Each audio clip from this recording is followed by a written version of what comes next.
Good morning students. Class 12th आपका जैसा कि जो चैप्टर कल बताया था सहज स्वीकारा है, उसी का अर्थ इस प्रकार है। जिंदगी में जो कुछ है जो भी है सहज स्वीकारा है, इसलिए कि जो कुछ भी मेरा है वह तुम्हें प्यारा है। गर्वीली गरीबी यह ये गंभीर अनुभव सब, ये विचार वैभव सब, दृढ़ता यह भीतर की सरिता, यह अभिनव सब मौलिक है इसलिए कि पल पल में जो कुछ भी जागृत है, अपलक है संवेदन तुम्हारा। प्रस्तुत कविता में कवि कहता है कि मेरी जिंदगी में जो कुछ भी है, जैसा भी है, उसे मैं खुशी से स्वीकार करता हूँ। इसलिए मेरा जो कुछ भी है वह उसको माँ या प्रिय, मैंने आपको कल ही बताया था कि इसमें स्पष्ट नहीं बताया किसके बारे में, लेकिन वो हो सकती है माँ भी हो सकती है, उसकी प्रिया भी हो सकती है। अच्छा लगता है। मेरी स्वाभिमान युक्त गरीबी, जीवन के गंभीर अनुभव, विचारों का वैभव, व्यक्तित्व की दृढ़ता, मन की बहती भावनाओं की नदी, ये सब मौलिक हैं तथा नए हैं।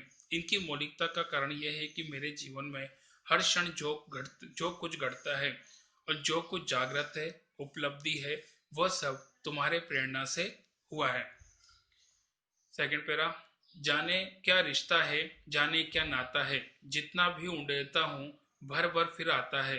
दिल में क्या झरना है, मीठे पानी का सोता है। भीतर वह, ऊपर तुम, मुस्काता चांद जो धरती पर रात भर। मुझ पर त्यों तुम्हारा ही खिलता है वह चेहरा है। अर्थ है, कवि कहता है कि तुम्हारे साथ न जाने कौन सा संबंध है, न जाने कैसा नाता है, कि मैं अपने भीतर समाये हुए तुम्हारे स्नेह रूपी जल को जितना भी बाहर निकालता हूँ, वह फिर चारों ओर से सिमट कर चला आता है और मेरे हृदय को भर जाता है। ऐसा लगता है मानो दिल में कोई झरना बह रहा है। वह मीठे पानी के स्रोत के समान है, जो मेरे अंतर मन को तृप्त करता रहता है। इधर मन में प्रेम है और उधर तुम्हारा चांद जैसा मुस्काता हुआ चेहरा अपने अद्भुत सौंदर्य के प्रकाश में मुझे नहलाता रहता है। कवि का आंतरिक और बाह्य जगत दोनों उसी स्नेह से युक्त स्वरूप से संचालित होते हैं। Next third paragraph. सचमुच मुझे दंड दो कि भूलूं मैं तुम्हें भूल जाने की। दक्षिण ध्रुव अंधकार अमावस्या, शरीर पर चेहरे पर अंतर में पालूं मैं, झेलूं मैं, उसी में नहालूं मैं, इसलिए कि तुमसे जो परिवेष्टित आच्छादित रहने का रमणीय उजेला अब नहीं सहा जाता। ममता के बादल की मंडलाती कोमलता भीतर पिराती है। कमजोर और अक्षम्य हो गई है आत्मा यह। छटपटाती छाती की भवित्यता डराती है। बहलाती सहलाती आत्मीयता बर्दाश्त नहीं होती। अर्थ है, कवि कहते हैं कि अपने प्रिय स्वरूपा को भूलना चाहता हूँ। वह चाहता है कि प्रिय उसे भूलने का दंड दे। वह उसी दंड को भी सहज स्वीकार करने को तैयार है। प्रिय को भूलने का अंधकार कवि के लिए दक्षिण ध्रुव पर होने वाली 6 मास की रात्रि के समान होगा। वह उस अंधकार में लीन हो जाना चाहता है। वह उस अंधकार को अपने शरीर और हृदय पर झेलना चाहता है।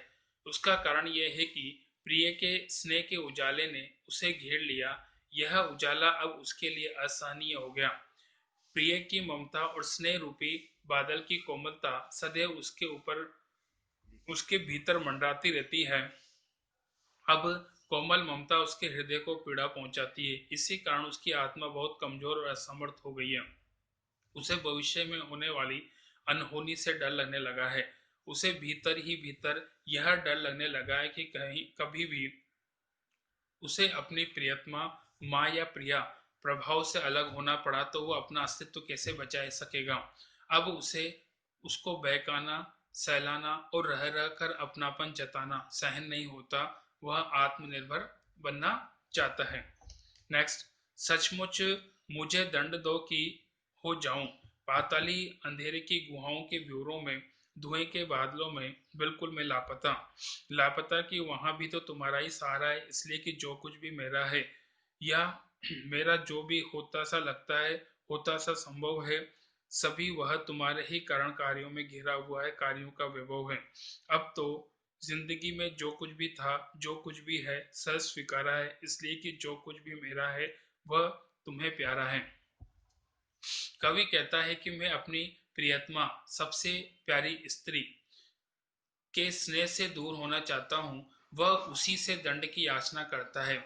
यह वह ऐसा दंड चाहता है कि प्रियतमा के न होने से वह पाताल की अंधेरी गुफाओं की सुरंगों में खो जाए। ऐसी जगहों पर स्वयं का अस्तित्व भी अनुभव नहीं होता, या फिर धुएं के बादलों के समान गहन अंधकार में लापता हो जाए तो उसके न होने से बना हो। ऐसी जगहों में भी उसे सर्वाधिक प्रिय स्त्री का सहारा है। उसके जीवन में जो कुछ भी है या जो कुछ भी उसे अपना सा लगता है, वो सब उसी के कारण है। उसकी सत्ता, स्थितियां, भविष्य की उन्नति और अवनति की सभी संभावनाएं प्रियतमा का कारण है। कवि का हृदय विषाद, उन्नति अवनति सदा उसी से संबंधित है। कवि ने हर सुख दुख, सफलता असफलता को प्रसन्नता पूर्वक इसलिए स्वीकार किया है क्योंकि आत्म प्रियतमा ने उन सबको अपना माना है, और ये कवि के जीवन से पूरी तरह से जुड़ी हुई है। बाकी नेक्स्ट है।